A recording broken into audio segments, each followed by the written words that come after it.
আল্লাহ বললেন ওয়াদ আনজালনা আলাইকুম লিবাসা, ও নারীরা তোমরা লিবাস পরিধান করো, বাড়িতে থাকবে তোমরা যদি উলঙ্গ হয়ে থাকো আমার কোনো দেখা নেই, রাস্তা দিয়ে যখন চলবে মা তুমি বোরখা লাগাইয়া চলবে, হাতে মোজা লাগাইয়া চলবে, মানুষ যেন তোমারে দেখে বলে খালা আম্মা, ফুফু আম্মা, শাশি আম্মা। আজকে আমাদের মেয়েদের যেই অবস্থা গুনে বাদান দেখেন, বোরখা পরে বাদান টাইট, পিছন থেকে যুবকেরা করে বাদান ফাইট, এমন বোরখা গায়ে দেয়, এত টাইট ফিটিং বোরখা গায়ে দেয়, আমাকে গোস্ত ছিঁড়ে বাড়া আসবে। আচ্ছা আমরা তো পাঞ্জাবি গায়ে দিই, আমরা তো এত টাইট গায়ে দিই, তোমরা এত টাইট গায়ে দাও কে কম? আবার ওর স্বামীও কিছু কয় না, ওর স্বামী কয় থ্যাংক ইউ। হ্যাঁ তোদের রুচিবোধটা কি? তোমার বউ যখন, অন্যর বউ যখন টাইট ফিটিং বোরখা পরে যায়, তুমি না চা থাকে এরকম করে, আর তোরটা যখন টাইট ফিটিং বোরখা পরে যায় তখন পাবলিক চা থাকে না, আ করে থাকে। ও পরেরটাও খুব ভালো লাগে, তোরটার দিকে যে তাকায় অধিক তোর খেয়াল নাই কে? কথা কম। তুমি যদি পরেরটার দিকে চা থাকো, তোর পরেরটার দিকে যদি তুই চা থাকিস, তোরটার দিকে আরো 6 জন টাকা থাকবে। তো ভাইজান, এটা বেহেশতের বাগান, কোরআনের মাহফিল, আর এই মাহফিলে সব মানুষ আসতে পারবে না, নসিব থাকতে হবে। কি থাকতে হবে? যদি থাকে নসিবে আপনি আসুন, আর যদি নসিবে না থাকে বাবা, এই দেশের সরকার ডক্টর ইউনূসকে ডাকে কোরআনের মাহফিলে আনতে পারবে না। তবে নিয়ত থাকতে হবে, ইন্নামাল আমালু বিন্নিয়াত, নিয়তের উপর আপনার ফায়সালা হবে। নিয়ত যদি আপনার ভালো হয় আপনি আসবেনই, আর যদি নিয়তের মধ্যে গড়বড় হয় যায় হুজুর এক দেহে চলে আসবো। অনেক লোক আসছে যে বাদশাহ থেকে ওয়াজ শুনি, মোবাইলে একটু প্র্যাকটিক্যাল একটু দেখে আসি, এনারা পক্সি দেওয়ার জন্য আসছে কিছু লোক, এনে পক্সি দিয়ে চলে যাবেন। এতে মাহফিলে গেছেন, হ্যাঁ সবাই গেছি না, আসলে কি সবাই বইছে পক্সি দিচ্ছে। আর দেখেন কিছু লোক আছে যে কিছু মেয়েরা সুন্দর করে সাজগোজ করে মেলার মধ্যে ঘুরতেছে, আর 4-5টা ছেলে পিস ঘুরতেছে, মেয়েটা মনে মনে ভাবতেছে না জানে আমি কি হনুরি। না, আমার কথা হলো যে পচা জিনিসে মাসি বিনবিন একটু বেশি করে। আচ্ছা আপনারা কি বলেন, আপনারা দেখছেন আতরের দোকানে কোনোদিন মাসি ঘোরাফেরা করছে? মাসি ঘোরাফেরা করছে, গরু বসা, মুরগি বসা, কুত্তো বসা, যত মূল্যের পচা আছে সেখানে মাসি আছে। ওই পচিরা মাফিলে এই মেলার মধ্যে দিয়ে ঘুরতেছে, আর পচারা ঘুরতেছে, এক পশি করে আর পচারা পিস ঘুরতেছে।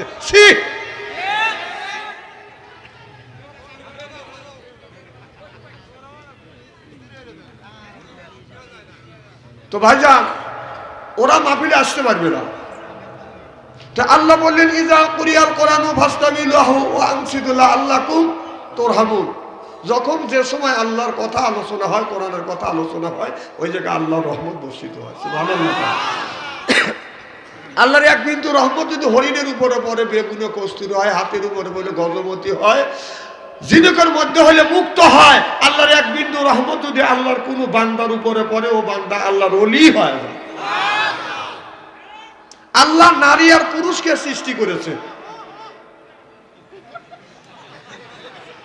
না তুমি যদি করতেছ, তোমার কি সব ভালো করবে মানুষ? তুমি আবার কও, ও করতেছ হ। আচ্ছা এনে আমি হ বলবে বলছি, তো তোমার হ করা লাগবে কে? এমন স্ত্রী করা করবো না, হাসা লুঙ্গি ঠিয়ে ভাই দৌড় লাগবে নি, ওয়াজটা করবে দাও। কি জানি বলতেছিলাম, আল্লাহ বলেছেন ওমা খলাকতুল জিন্না ওয়াল ইনসা ইল্লা লিয়াবুদুন। আল্লাহ মানুষ আর জিনকে তৈরি করেছে শুধুমাত্র কেবলমাত্র আল্লাহর ইবাদত আর আল্লাহর দাসত্ব, আল্লাহর গোলামি করার জন্য। সুবহানাল্লাহ। তাহলে আল্লাহ মানুষ পাঠাইছে জোড়ায় জোড়ায়, নারী আর পুরুষ।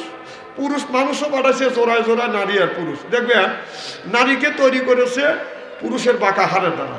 আল্লাহ আদম আলাইহিস সালামকে তৈরি করবার পরে আল্লাহ বলল, আদম আমি তোমাকে তৈরি করলাম এই যে বিশাল জান্নাত, যেখানে খুশি সেখানে যা, যাহা খুশি তাহাই খাও। তো আদম আলাইহিস সালাম জান্নাতের মধ্যে ঘোরাফেরা করে, কিসের জানি অভাব। আদম আলাইহিস সালাম তো বুঝতে পারে না, ভিতরে তো অভাব আছে এটা বোঝে, কিসের অভাব তা তো জানে না। জানে কে? আল্লাহ। ইন্নাল্লাহা আলিমুম বিজাতি সুদূর, সব মানুষের খবর কে জানে? আল্লাহ। আল্লাহ একটা নারী তৈরি করলেন। দেখেন, নারী আর পুরুষকে আল্লাহ তৈরি করছে, সব জিনিস জোড়ায় জোড়ায়, মুরগি গরু বাছুর যত কিছু আছে, নারী আর পুরুষ আছে না নাই? এই যে দান যুগ যেগুলি হয়, দান জন্ম দেয়, খালি মহিলা দান না, মহিলা দান হলে দানের ফলন হয় না, আবার পুরুষ হলে ফলন হয় না, নারী পুরুষ দুইটাই লাগে। তো পুরুষটা হলো সাইকেল যখন চালান, পুরুষটা হলো টায়ার, টায়ার থাকে বাইরে, আর টিউটা কোথায় থাকে? যখন ভিতরে টিউ থাকে আর টায়ার থাকে হলো বাইরে। এখন টিউ যদি বাইরে দেওয়া যায়, টায়ার যদি ভিতরে দেওয়া যায়, আপনারা বলুন সাইকেল চলবে? ও বাস্টে হয়ে যাবে, কিছু তো যাওয়ার পরে কাটা বিঁধবে, বিঁধবে কিনা? এই জন্য পুরুষ নারীরা হলো টায়ার, ওরা থাকবে ভিতরে, পুরুষ হলো টিউ, এরা থাকবে বাইরে, রাস্তা দিয়ে চলবে, কাটা আছে, ইট আছে, খোয়া আছে, সব পুরুষের গায়ের উপর দিয়ে দেবে। ওরকম ঠিক কিনা? আর নারীর গায়ে কাটার ছোঁয়া লাগতে দিবে না। তো মা, তাহলে তোমরা যে তোমাদেরকে আল্লাহ টায়ারের মতো নরম করে বানাইছে, তোমরা থাকবে ভিতরে, তোমরা কোন জ্ঞানে কোন বিবেকে তোমরা টায়ার টিও হায়া তোমরা বাইরে যাবে? সব তোমরা তো গলিয়ে যাবে।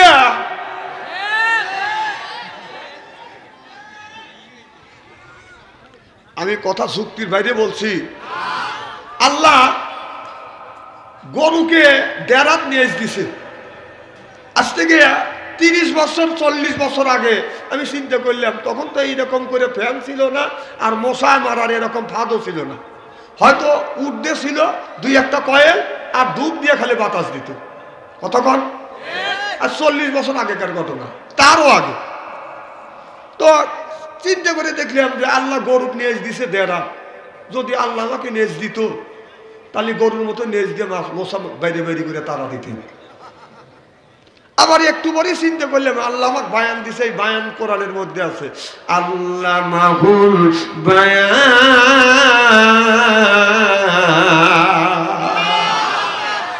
বায়ান শব্দের অর্থ আমি 7টা পাইছি, আমার সাইটে যারা রিসার্চ আর গবেষণা করে তারা বেশি পাবে।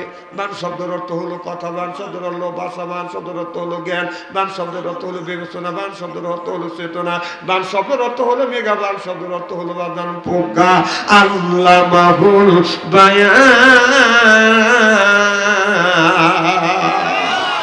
আমি বাইরে চিন্তা করলাম, আল্লাহ গরুর মতো যদি আমাদের নেজ দিত, তাহলে গরুকে যদি মাছি তাড়ানোর জন্য যদি নেজ দিয়ে থাকে, তাহলে মিডল পয়েন্টে দিল না কেন, এক সাইডে দিল কেন? আবার চিন্তা করলাম, ছাগলের দিকে দেখে 4 ইঞ্চি নেজ, গরু জানি 1.5 হাত নেজ দিয়ে মশা বাইরে বাইরে করে, ছাগল 4 ইঞ্চি নেজ দিয়ে কি মশা তাড়াবে পারবে?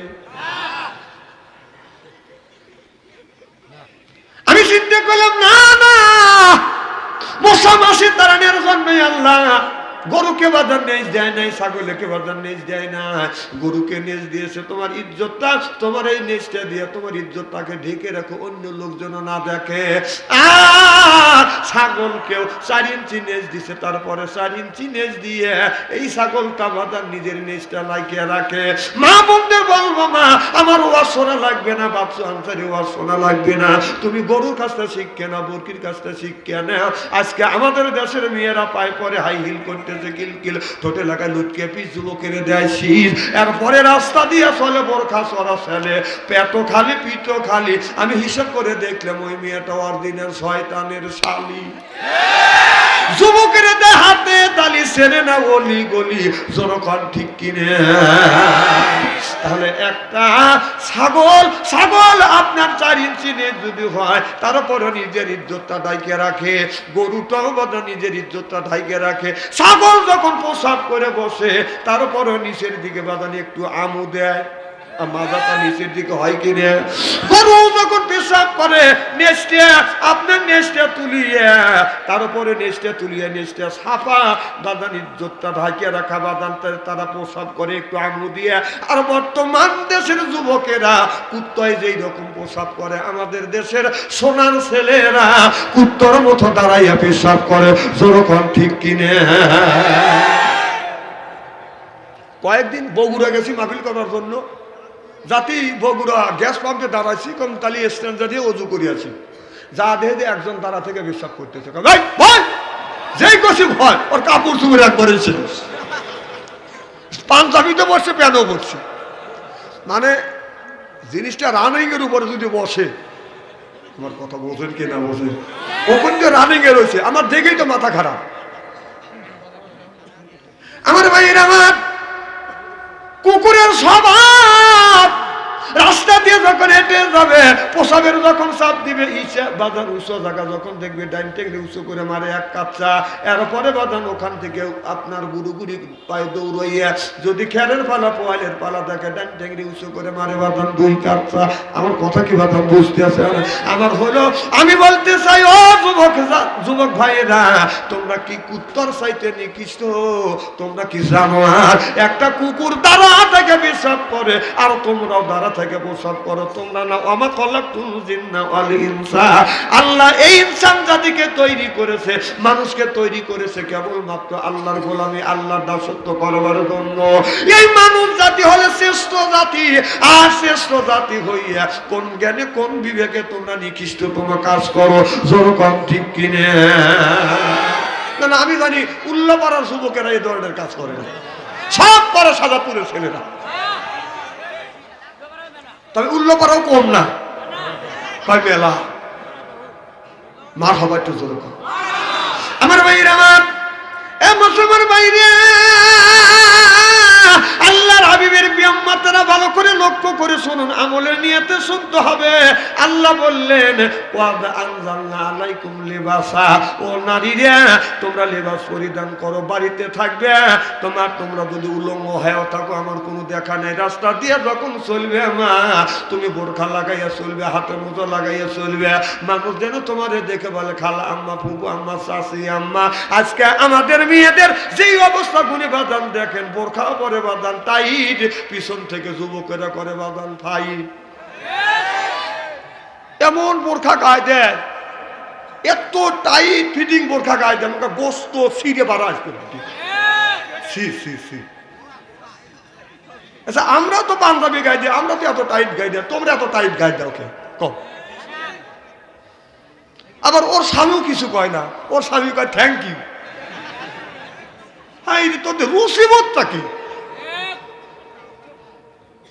তোমার বউ যখন অন্যর বউ যখন টাইট ফিটিং বোরখা পরে যায় তুমি না চা থাকে এরকম করে, আর তোরটা যখন টাইট ফিটিং বোরখা পরে যায় তখন পাবলিক চা থাকে না আ করে থাকে। ও পরেরটাও খুব ভালো লাগে, তোরটার দিকে যে তাকায় অধিক তোর খেয়াল নাই কে কথা কম।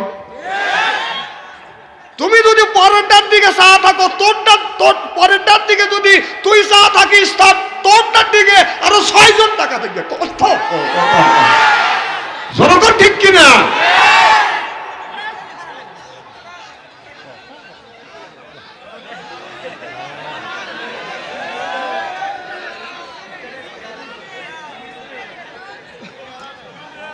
খুব কি খারাপ লাগতেছে নাকি? আচ্ছা আমারই গরম ধরে গেছে সভাপতি স্যার, তাহলে এদের কি অবস্থা হয়েছে? তাহলে এত ছোট জায়গা করছেন, এই জায়গাটা এদের কষ্ট হচ্ছে না? তবে জান্নাত কষ্ট ছাড়া জান্নাত পাওয়া যায় না। আমি মন্তব্য করলাম এ মাহফিল আল্লাহর দরবারে কবুল হবে ইনশাআল্লাহ। আপনারা জান্নাতি যখন আমি আমার মুসলমানের বাইরে আল্লাহর হাবিবের বিউম্মতেরা ভালো করে লক্ষ্য করে শুনুন, আমলের নিয়তে বাদান শুনতে হবে। আল্লাহ মানুষকে সৃষ্টি করেছে তার ইবাদত আর তার দাসত্ব আর তার গোলামি করবার জন্য। আল্লাহ বলে কোয়াদ আমজালনা আলাইকুম লিবাসা, ও নারীরা তোমরা লিবাস পরিধান করো। শুধু নারীর লিবাস না, পুরুষের বাদান পর্দা করা বাদান ফরজ আছে। আপনি বাড়ির মধ্যে আপনি বাড়ির মধ্যে খালি গায়ে থাকেন কোনো অসুবিধা নাই, রাস্তা দিয়ে যখন হাঁটবেন অন্তত আপনার একটা হাফ আতা হলেও একটা গেঞ্জি গায়ে দিয়ে চলবেন। আর আমাদের দেশের কিছু মানুষ আছে নাভি বাইর করিয়া সিনা দেখাইতে দেখাইতে রাস্তা দিয়ে বাদাম চলে। শুধু নারীর পর্দা করবার কথা কয় নাই, পুরুষেরও পর্দা আছে না না? আমার ভাইয়ের আমার, পুরুষের পর্দা টাকনার উপর থেকে গোটা শরীরটা আপনি ঢেকে রাখবেন। আর মহিলার পর্দা হলো আপনার পুরুষের পর্দা এই পর্যন্ত খোলা রাখবেন, আর মা বোনরা এই পর্যন্ত রাখতে পারে। বাইরে যদি যান মা, আপনার বোরখা পরে একবারে প্যাকেট হইতে হবে। আমার ভাইরা আমার, বন্ধুগণ আমার, ভালো করে লক্ষ্য করে শুনুন। শুধু আমাদের দেশে খালি কয় নারীরা পর্দা করো, নারীদের পর্দা আছে, পুরুষেরও আল্লাহ পর্দা করে দিয়েছে। নারীদের পর্দা করা যেমন ফরজ, পুরুষেরও পর্দা করা বাদান তেমন ফরজ। চিল্লাকান আল্লাহু আকবার। আল্লাহ রাব্বুল আলামিন এই নামাজের কথা কোরআনের মধ্যে 80 থেকে 82 জায়গা বললেন, ওয়াকিমুস সালাহ, নামাজ কায়েম করো, ওয়াতু যাকাত, যাকাত আদায় করো, কুতিবা আলাইকুমুস সিয়াম, রমজান মাস আসছে রোজা রাখো। এ কথা কার? তাহলে আমাদের দেশের কিছু মানুষ বাদান নামাজ পড়ে, বাদান কিছু মানুষ নামাজ পড়ে প্রত্যেক দিন, আর কিছু মানুষ নামাজ পড়ে 7 দিন পরে, একদিন পরে বাদান খালি জুমার দিন। 7 দিন নামাজ না, জুব্বর দিন বাদান মসজিদে বাদান আটে না।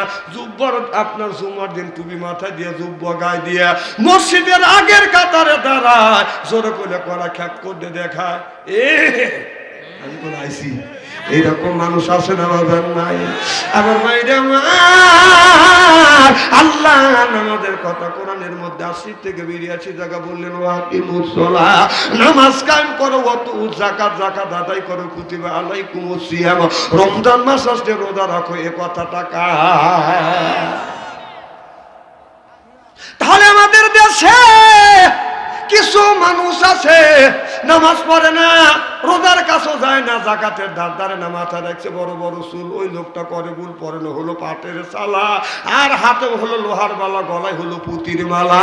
আমি হিসাব করে দেখলাম ওই লোকটা অরিজিনাল শয়তানের শালা। নামাজ নাই, রোজা নাই, হজ নাই, যাকাত নাই, খালি বান্দারি গজল কয়। বলবো কি বাবা? বান্দারি আলিফ লাম মিম 3 হরফে 30 পারা কোরআন, তার ভিতরে বান্দারি কয় বাড়ি গাড়ি পাবি।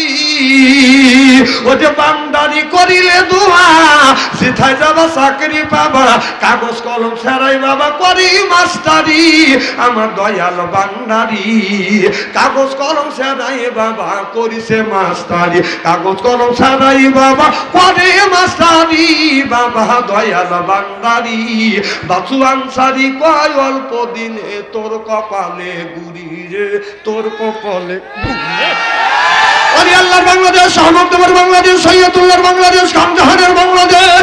আল্লাহর ওলিরা জমিনের বুকে আসে, বুকের তাজা রক্ত বুলেঙ্কিত করে দিয়ে এরপরে ইসলামের মতো গন্ডিং করেছে। চিল্লে বলো ঠিক কিনা?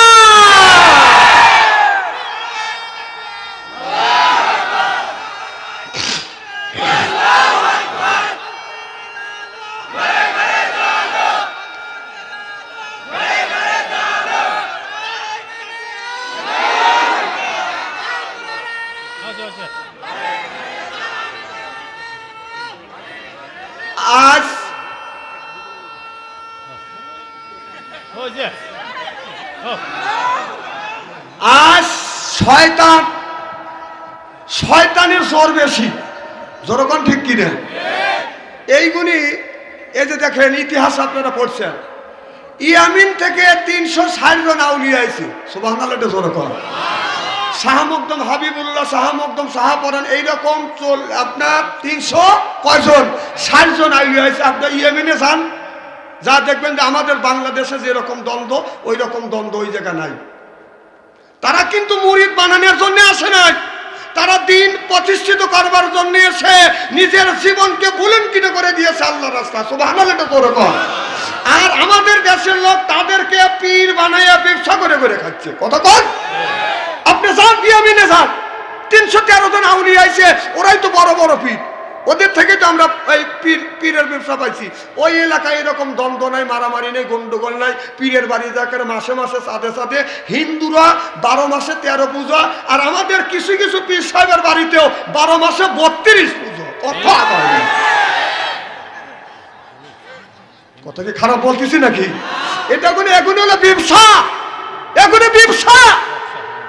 এটা দেখেন যে ইয়েমেন থেকে 360 জন আউলিয়া আছে, একটা আউলিয়ার বাড়ি ওরস হয় নাকি? দেখেন যান, যদি একটা আউলিয়ার বাড়ি ওরস হয় আপনার পায়ে বার্মি জুতো আমার গাও যান। আর তোর বাড়ি আইসে, তোর বাড়ি 12 মাসে 14টা পুজো করিস, এখন তো ঠিক কবি, এখন তো বাদ সঞ্চে রয়েছে যে সব জ্বর সবটা চলে দেখ বাদ শুরু করবে। খুব কি খারাপ লাগতেছে আমার ভাইয়েরা, আমার মুসলমান ভাইয়েরা, আল্লাহর হাবিবের প্রিয় উম্মতেরা ভালো করে লক্ষ্য করে শুনুন। ইসলাম এমনি এমনি আসে নাই, কষ্ট করে বাদান ইসলাম আসছে। রাসূল সাল্লাল্লাহু আলাইহি সাল্লাম বাদান তার সাহাবীরা বাদান রক্ত দিয়েছে, জীবন দিয়েছে। আমার নবী ইসলামের জন্য দান মোবারক বাদান শহীদ করে দিয়েছে। এমন কি তাইফের জমিনে রাসূল সাল্লাল্লাহু আলাইহি সাল্লামের গায়ে বাদান অগণিত বাদান বৃষ্টির মতো পাথর মারছে। আমার নবী শরীর থেকে, শরীর মোবারক থেকে যখন রক্তগুনি যখন ঝরতেছে, আল্লাহর নবী অমনি কি করলেন, আপনার জুব্ব মোবারক দিয়া এই রক্তগুলি বাদান এইরকম করে বাদান মুছতেছে। আল্লাহ নবী জানে এক ফোঁটা রক্ত যদি তাইফের জমিনে পড়ে, এই তাইফের জমিনে আমার আল্লাহ গজব দিয়ে দিবে। এই জন্যই রক্ত যেন পড়ে না, এই জন্য আমার রাসূল সাল্লাল্লাহু আলাইহি সাল্লাম আমার জুব্ব মোবারক দিয়ে রক্তগুনি এরকম করে মুছতেছে। যখন আপনার এই জুব্ব মোবারক আপনার রক্তগুনি শোষণ করে না, আল্লাহর নবী যায়েদকে বললেন, যায়েদ দে এই জুব্বাটা তুমি ধরে রাখো। হযরত যায়েদ জুব্বাটা ধরে রাখলেন, রক্তগুলি রাসূল সাল্লাল্লাহু আলাইহি সাল্লাম এইরকম করে সর্বশরীরে বাদান মালিশ করে নিচ্ছে। এবার যায়েদ বলে, ইয়া রাসূলুল্লাহ, ইয়া হাবিবাল্লাহ, যেই রক্তগুলি আপনার শরীর মোবারক থেকে বের হচ্ছে, এইটা শরীর মোবারক এরকম করে মালিশ করে নিচ্ছেন। যেই রক্ত বের হয় এই রক্ত শরীরের মধ্যে কোনোদিন প্রবেশ করে না। আল্লাহর নবী বললেন, যায়েদ রে, এই জন্য আমি রক্তটা আমি এরকম করে মালিশ করে নিচ্ছি না, কারণ আমার শরীরের এক ফোঁটা রক্ত যদি তাইফের জমিনে পড়ে, আমার আল্লাহ এই তাইফে গজব দিয়ে তাইফের মানুষকে শেষ করে দিবে। আমি নবী চাই না, আমি নবী চাই না আমার এক ফোঁটা রক্ত তাইফের জমিনে পড়ুক আর তাইফের মানুষের ধ্বংস হয়ে যাক। আল্লাহ নবীকে পাঠাইছে, আমা আরসালনাকা ইল্লা রাহমাতাল লিল আলামিন। আল্লাহ তামাম পৃথিবীর রহমত শরীফ আল্লাহ নবীকে বাদন প্রেরণ করেছেন। হযরতে যায়েদ আমার নবীকে নিয়ে একটা পাথরের উপরে বসাইলেন। আল্লাহ ডেকে বলে, রে পাথর, তোমার উপরে আমার বিশ্ব নবী, আমার আখিরি জামানার নবী বসতেছে। পাথর রে, তুমি তুলার চাইতে নরম হয়ে যাও। পাথর তুলার চাইতে বাদান নরম হয়ে গেলেন। আল্লাহ নবী বলে, রে যায়েদ রে, আমি নবী আমার কষ্ট হচ্ছে, আমার নবীর পা মোবারকে বাদান জুতো আছে। হযরত যায়েদ হাত দিয়ে জুতো খুলতে চায়। আমার নবী বলে, যায়েদ রে, জুতো খুলিস না, আমি নবী আমার কলিজে আঘাত পায়। আমার নবীর শরীর মোবারকের রক্ত পা তালু মোবারকের সাথে জুতো মোবারকের রক্তের সাথে জুতো মোবারকের সাথে রক্তটা আঠার মতো বাদান লেগে গেছে। আমার নবীকে এমন পাথর মারছে, আমার নবী হাত যায়েদ খুলতে চায়। আমার নবী বলে, যায়েদ রে, আমি আমার কলিজে আঘাত লাগে, তুই পাথর খুলিস, তুই জুতো মোবারক খুলিস নে রে যায়েদ। হযরতে যায়েদ এই সময় আল্লাহর নবীর এক ফোঁটা রক্ত অসতর্ক অবস্থায় জমিনের মধ্যে পড়ে যাবে, কারণ মাথাটা আপনার মোটা হয়ে গেছে, গোড়া চিকন হয়ে গেছে। এই মুহূর্তে এই রক্তটা যদি জমিনে পড়ে, এই জমিনে আল্লাহ গজব দিবে। আল্লাহ নবী জানে না, আল্লাহ ইন্নাল্লাহা আলিমুম বিযাতিস সুদূর। আল্লাহ বলে, জিবরাইল যাও তাইফের জমিনে যাও, অসতর্ক অবস্থা আমার নবীর এক ফোঁটা রক্ত মোবারক জমিনে যদি পড়ে, আমি আল্লাহ ধ্বংস দিয়ে তাইফের জমিনতে শেষ করে দিব। আমি ধ্বংস করতে চাই আর আমার নবী চায় তাইফের জমিনে যেন আল্লাহ গজব না দেয়। চিল্লাকান আল্লাহু আকবার, নারে তাকবীর। আমার ভাইয়ের আমার, আল্লাহ বলে, জিবরাইল তাড়াতাড়ি যা, ওই রক্ত যেন জমিনে না পড়ে, তোমার পাখাটা রক্ত পড়ার আগেই তুমি জমিনে বিছাইয়া দাও। এই রক্ত যেন এই তোমার পাখার উপরে পড়ে, জমিনে যদি পড়ে আমি আল্লাহ গজব দিব। জিবরাইল আলাইহিস সালাম বলে, আল্লাহ আমি রইলাম 7 আসমানের উপরে সেই বড়ই গাছের নিচে, আর আল্লাহর নবী আখিরি জামানার পয়গাম্বার তাইফের জমিনে বসে আছে। ও সতর্ক অবস্থায় রক্তটা এখন পড়বে, মাথা মোটা হয়ে গেছে, গোড়া সেকল হয়ে গেছে, এখন জমিনে পড়বে। এতদূর আমি কেমন করে যাব? আল্লাহ বলে, তাড়াতাড়ি যাইতেই হবে, নইলে আমি আল্লাহ কিন্তু গজব দিয়ে দিব। আল্লাহ জিবরাইল আলাইহিস সালামকে 600টা পাখা দিছে। 600টা পাখা দিয়ে জিবরাইল আলাইহিস সালাম এত জোরে টান মারছে, আইসা দেখে রক্ত পড়ে নাই, তার আগেই ফেরেশতা নূরের পাখা বিছিয়ে দিছে। সিল্লাকান আল্লাহু আকবার। আমার নবী বললেন, জিবরাইল রে, এই মুহূর্তে তুমি আমার কাছে কি জেনে আসছো?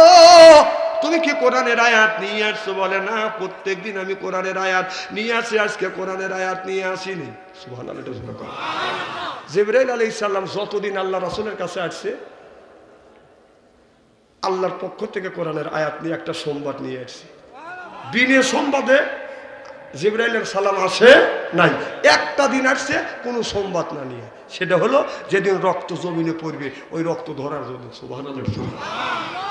আমার নবী রেখে বলে, রে জিবরাইল, আল্লাহর পক্ষ থেকে খবর আনো নাই, কি জন্য তুমি আমার কাছে আসছো? তুমি তো এমনি এমনি আসো না, এমনি এমনি এসে আমার সাথে তো তুমি কোনোদিন গল্প করো না, কিসের জন্য আসছো? এবার আমার নবীকে জিবরাইল আলাইহিস সালাম বলে, ইয়া রাসূলুল্লাহ, ইয়া হাবিবাল্লাহ, আপনার অসতর্ক অবস্থায় রক্ত জমিনে যদি পড়ে, এই জমিনে আল্লাহ গজব দিবে। রক্ত যখন পড়বে, আমি 600 পাখা টান মারছি, এসে দেখি রক্ত পড়ে নাই, তার আগে এসে হাজির হয়ে গেছি। নবী গো, তাকিয়ে দেখেন আমার পাখার উপরে এই যে আপনার শরীরে রক্ত মোবারক পড়ছে গো নবীজি, জমিনে আল্লাহ পড়তে দেয় নাই। আমার ভাইরা, আমার নবী বললেন, জিবরাইল, তোমার শরীরের প্রত্যেক পশম মোবারক থেকে গামী এত জোরে টান আমি জীবনে কোনোদিন দেই নাই। আমার জীবনে আমার 600 পাখা আজকে আপনার এখানে আমি ব্যবহার করেছি। আর একদিন করেছি হযরতে ইউসুফ আলাইহিস সালামের 10 ভাই ইউসুফ নবীকে যখন কূপের মধ্যে ফেলে দিয়েছে, ওই দিন 600 পাখাটা আমি এরকম করে টান নিছি।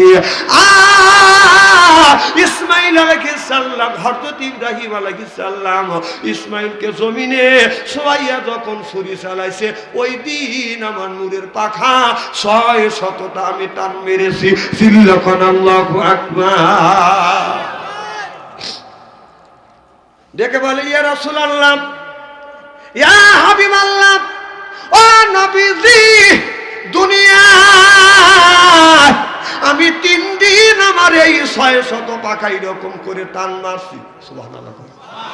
আর জান্নাতের ভিতরে হলো 3 দিন। কয় দিন? জান্নাতের মধ্যে 3 দিন। যেদিন জিবরাইল আলাইহিস সালাম আল্লাহর কাছে বলল, আল্লাহ আমি তোমার জান্নাত দেখবো। আল্লাহ বললেন, জিবরাইল তুমি আমার জান্নাত দেখতে যাও। জান্নাত কতটুকু দেখবে তুমি যাও।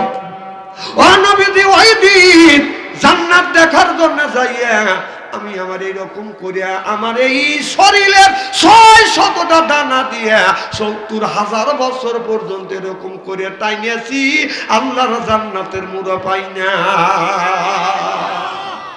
আল্লাহ নবী বললেন, জিবরাইল আর কোন দিন তুমি জান্নাতের মধ্যে 600 দানা মেলে এরকম করে টান দিবে? জিবরাইল আলাইহিস সালাম বলে, ইয়া রাসূলুল্লাহ, ইয়া হাবিবাল্লাহ, সেদিন আপনার জান্নাতের মধ্যে আপনার হযরতে আসিয়ার সাথে আপনার বিয়ে হবে। আর ওই দিন একটা জান্নাতের মধ্যে আল্লাহ একটা ঘর বানা রাখবে।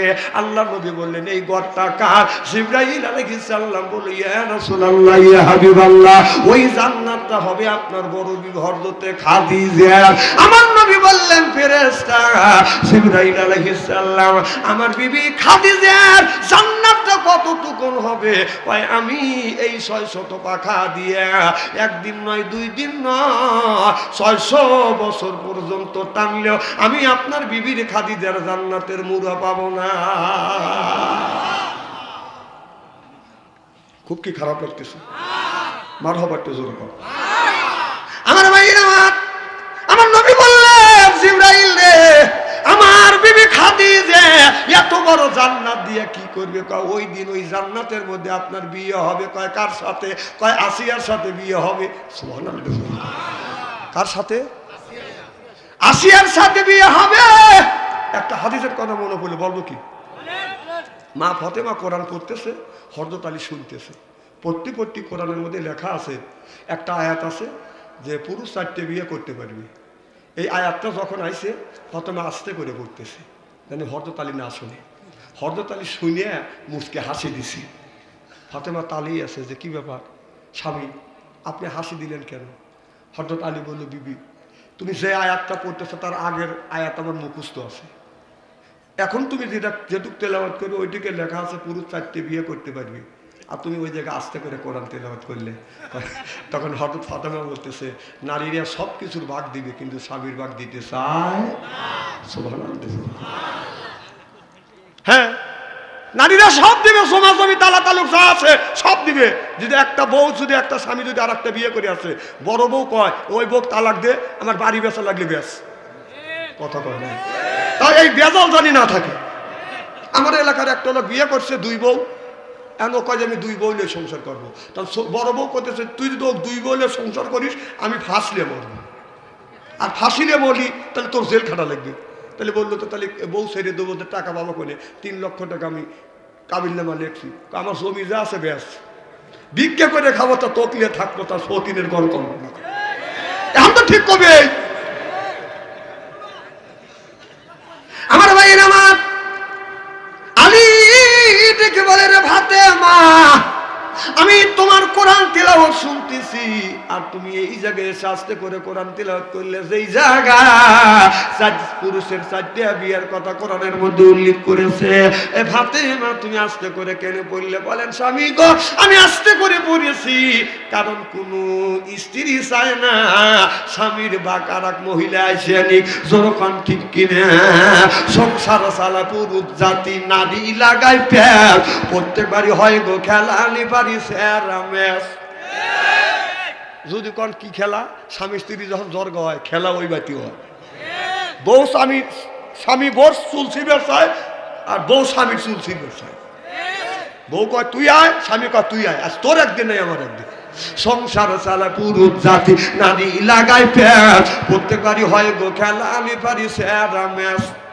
ঘরে জ্বালা বাইরে জ্বালা, জ্বালার নাইকা শেষ, নারী জাতি নষ্ট করলো সোনার বাংলাদেশ।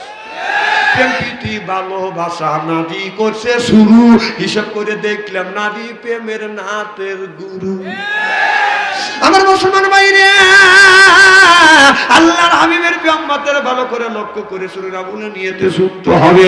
আমার নবী বলেন, এ জিবরাইল এত বড় জান্নাত আল্লাহ আমার বিবির জন্য বানাইছে, বলে ওই জান্নাতের মধ্যে আপনার বিয়ে হবে। সুবহানাল্লাহ। কার সাথে? বলে আসিয়ার সাথে তোমার বিয়ে হবে। কয় ফিরাউনের বিবি আসিয়ার সাথে বিয়ে হবে। আমার নবী এই জমিনে বাদান বিয়ে করেছে বাদান 11টার বিবির মধ্যেই একটা বিবি হলো কুমারী, আর 10টা বিবি ছিল বাদান বিবাহিত। মাইসা ছিলেন কুমারী, আর মাইসা ব্যতীত সব নারীকে বিয়ে করেছে বাদান আপনার বিধবা নারীকে বিয়ে করেছে, কাউকে ছাইয়া দিছে, কারো স্বামী শহীদ হয়েছে, এই বিধবা নারীদেরকে আল্লাহ নবী বিয়ে করেছে। আর জান্নাতের মধ্যে আপনার আমার নবী 2টা বিয়ে করবে। সুবহানাল্লাহ। কয় বিয়ে? আল্লাহ নবী যখন জান্নাত দেখলেন এবার বললেন, এ জিবরাইল এই জান্নাতটা কার? এই জান্নাতটা আপনার বড় বিবি হযরতে খাদিজা। সুবহানাল্লাহ। এবার জিবরাইল বলে, নবী গো আপনার যত গুণী স্ত্রী আছে আপনার সব স্ত্রী জান্নাতটা একই সাঙ্গাইবে কাতার করা। সুবহানাল্লাহ। আমার নবী গুনতেন, 1 2 করে গুনতে গুনতে আপনার 13টা বাদান জান্নাত পায়। জিবরাইল আলাইহিস সালাম বলে, জিবরাইল আল্লাহ নবী বলে, জিবরাইল রে একই কাতারে 13টা জান্নাত দেখছি, এটা কার ঘর? কয় আপনার সব স্ত্রীর ঘর। আল্লাহ নবী বলেন আমার বউ ছিল 11টার ঘর থাকবে। 11টা ঘর কেন 13টা? জিবরাইল আলাইহিস সালাম বলে নবী গো আরো 2টে বিয়ে করবেন আপনি জান্নাতে। একটা বউ হবে হযরতে আসিয়া, আর একটা বউ হবে হযরতে মরিয়ম। সিল্লাকান আল্লাহু আকবার। এই আসিয়া বিবাহিত, আর মরিয়ম দুনিয়ায় বিয়ে সংসার করে নাই। জান্নাতের মধ্যে একটা কুমারী মেয়েকে বিয়ে করবে আল্লাহ রাসূল, সেটা হলো হযরতে মরিয়ম আলাইহিস সালাম। আর দুনিয়ায় একটা কুমারী মেয়েকে বিয়ে করেছে, সেটা হলো মা আয়েশা রাদিয়াল্লাহু তাআলা আনহা। যেরকম সুবহানাল্লাহ। আমার ভাইয়ের আমার নবী বলেন জিবরাইল জান্নাতের মধ্যে যদি আমার বিয়ে হয়, এই বিয়েটা কে পড়াইবে? বলে স্বয়ং আমার আল্লাহ আপনার এই বিয়েটা পড়াইবে। আর এই বিয়ের সাক্ষী হবে কে? দুনিয়ায় বিয়ে করতে গেলে সাক্ষী হয় 3টে, আর ওই দিন আল্লাহর নবীর বিয়ে পড়াবে আমার আল্লাহ, সাক্ষী হবে আল্লাহর 4 জন ফেরেশতা। সুবহানাল্লাহ। আর আপনার বিবি খাদিজা, আপনার বিবি খাদিজা বউটাকে আসিয়াকে সুন্দর করে সাজুগুজু করাইয়ে, ও নবীজি ওই যে একটা কোনায় ছোট একটা বাসর ঘর তোলা হয়েছে, এই বাসর ঘরের মধ্যে আসিয়ার আপনি বাসর করিবেন।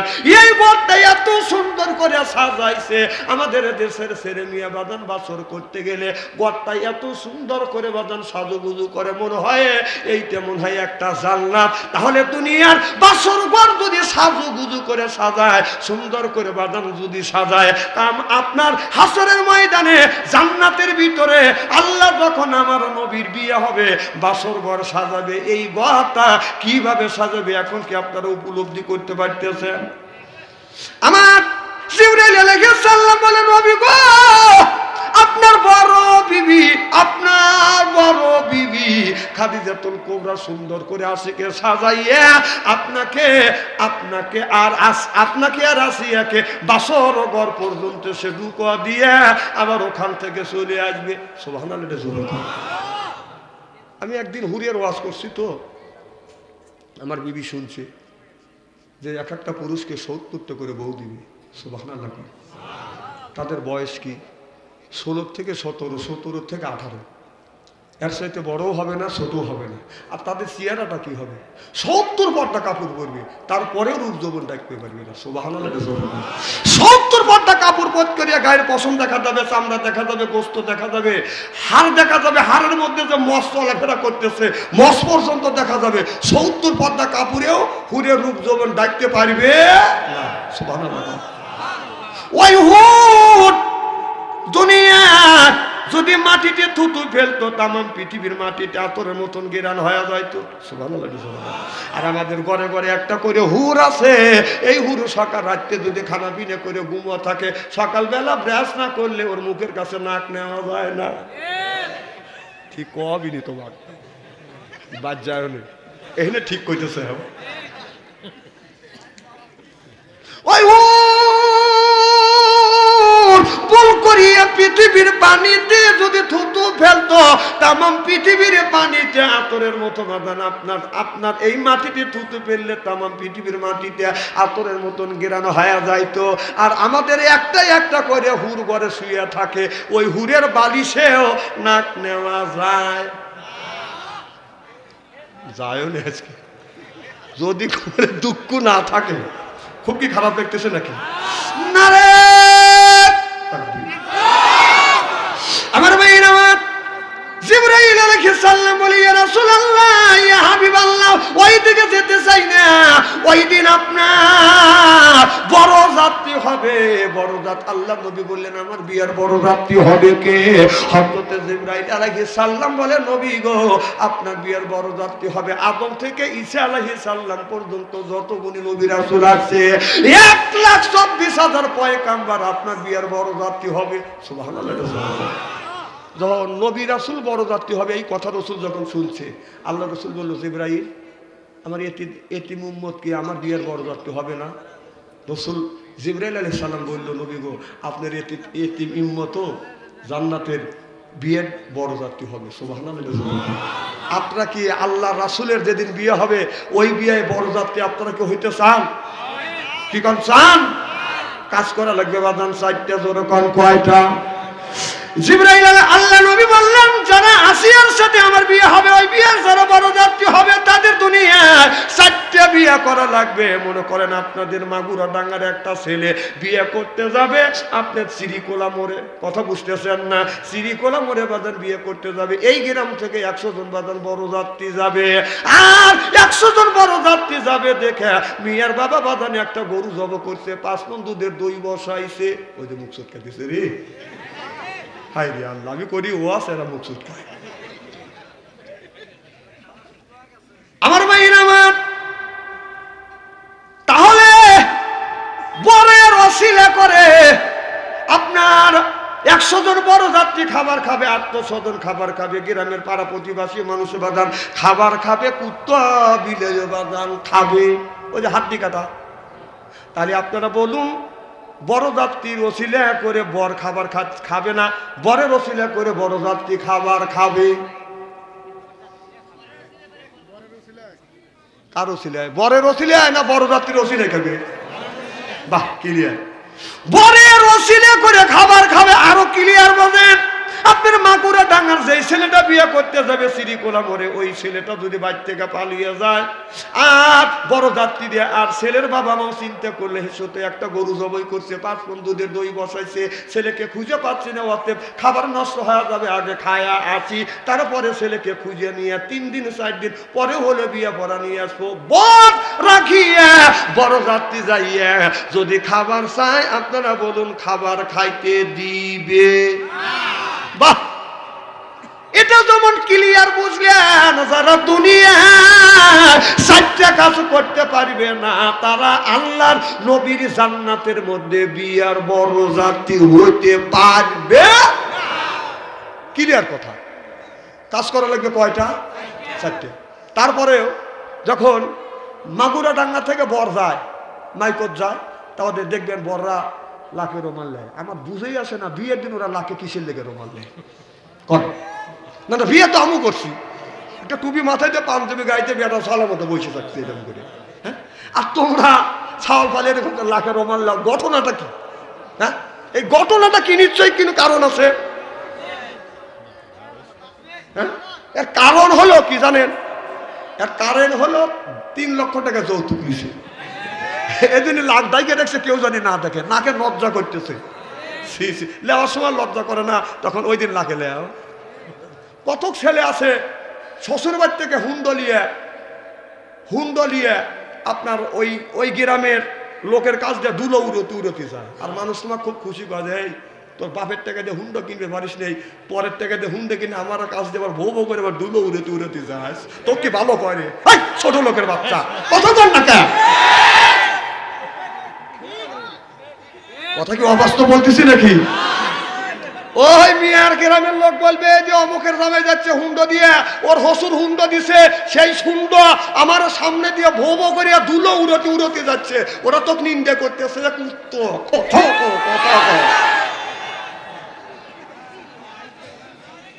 আমার শ্বশুর বাড়ি থেকে আমাকে একটা ছাতি দিছিল, ছাতা। এই ছাতা নিয়ে জীবনে আমি শ্বশুর বাড়ি যাইনি, কারণ আমি জানি এই ছাতা নিয়ে গেলি কবে যে এই ছাতা ওর হসুর দিছিল। আর তোরা হসুর হুন্ডা দিছে, সেই হুন্ডায় সরি আবার বউ পিছনে চড়াই, তোর লজ্জা করে না? ছোট লোকের বাচ্চা, কুত্তা, ঠিক কিনা বলো? খুব কি খারাপ লাগতেছে আমার ভাইয়ের? আমার দেখবেন জামাই মাগুরা ডাঙ্গা থেকে, যখন এই মাগুরা ডাঙ্গা থেকে বাজার শ্বশুর বাড়ি আপনার শ্রীকোলা মোড়ে যায়, মাইকোর দরজা খুলে জামাই যখন ডাকে রোমাল দিয়ে নাচছে, অমনি কুকুর এসে বলতেছে, কে তুই এইরকম মুখ দেখে? সব বড় যাত্রী আসছে, মুখ খোলা, আর তুই কে মুখ দেখে আসছিস? তখন জামাই রোমালটা শর্ট করে সরায় খায়, আমার রসিলে করে খাস, আমার কই ভোগ। কুকুর আগে পেট ভরে খাওয়ালিছে, ও তার খিদে নাই কে? জামাই যে তাকে রোমান দিয়েছে, ধান ধমক মারছে, তুই কে? হ্যাঁ, তোর তো চিনি না, এই সব ব্যাগ চিনতেছি, এরা রুমাল ছেড়ে আসছে, তুই রুমাল মুখে দিয়ে আসছিস। তখন বর বুঝতে, আমি হলাম বর, আমার রসুলে করে খাস, আর আমার কথা কি বুঝতেছে?